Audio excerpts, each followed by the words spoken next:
give people new information, combine quantum physics with neuroscience, with neuroendocrinology, with psychoneuroimmunology, with epigenetics, with electromagnetism, build models of understanding, get people to learn new information, they're gonna have new thoughts.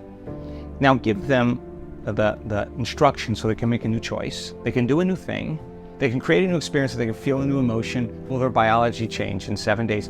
Lo and behold, it changed way greater than we ever expected. Wow. Novice meditators, people who never came to a week-long event, never really meditated that much, the novice meditators, 7 days, their biology at the end of 7 days looked like they were living in a whole new life. And it wasn't, 20% or 10%, it was the majority of the collective. Now, all of those people have different genomes, different genotypes, and they're all different cultures, different races, different ages. But when we look at the biology of gene expression, they're signaling the same genes.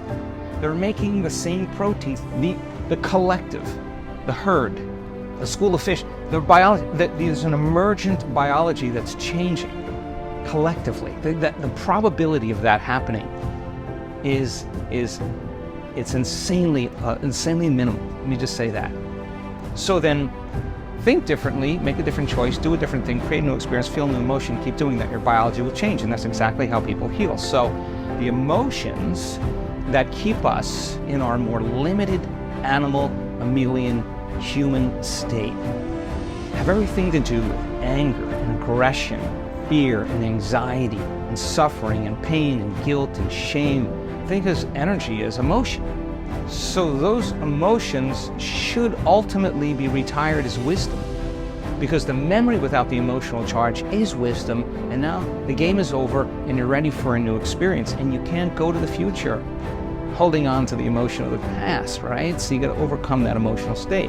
So then you start feeling gratitude, you start feeling more gratitude, you start feeling love, you start feeling more love, you start feeling kindness, you start feeling care, you start feeling appreciation, you start feeling creative, you start feeling inspired. You practice feeling those emotions, and you get that heart of yours back into balance. We discovered that once energy makes it to the heart, it's going right to the brain, and it's going to go straight up, and it's going to tell the brain, in that moment, the heart is the creative center.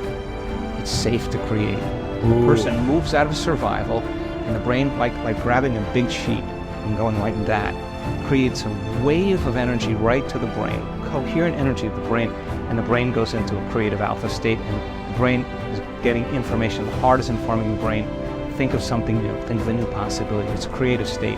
And the person starts seeing pictures and images. Well, keep sustaining that relaxed in your heart, awake in your brain. You see how long people can hang with that. We got the brain and heart hooked up together, and then here it comes. You start seeing resonance taking place. There's waves, riding waves, and faster waves building on waves. So delta, the bass, is carrying theta, but it's a harmonic, and theta is carrying alpha, and alpha is carrying beta, and beta is carrying high beta, and high beta is going into gamma. And when that occurs, the person is feeling ecstasy. There's an arousal taking place in the nervous system, but the arousal isn't fear. It's not anger. It's not pain. That's typically what creates an arousal. The arousal is ecstasy. So the person is feeling wholeness. They're feeling connected. They're feeling aware. They're super conscious. The brain is no longer in just coherence. The brain is in resonance. There's waves carrying waves. There's harmonics. There's order within order. There's patterns within patterns, nested observer windows. The brain is functioning mathematically. And so you see that happening, and you ask the person from their subjective experience, how did that feel? They say, I felt so whole. I felt such bliss. I felt such connection. I felt such pure love. I no longer wanted anything. It's impossible to want. And that's the place to create from. Not from lack, because lack means I'm going to wait for that thing to happen out there to take away the lack or separation from not having it. This is like your body's believing it's already in that future. And that's exactly what we discovered at the end of 7 days.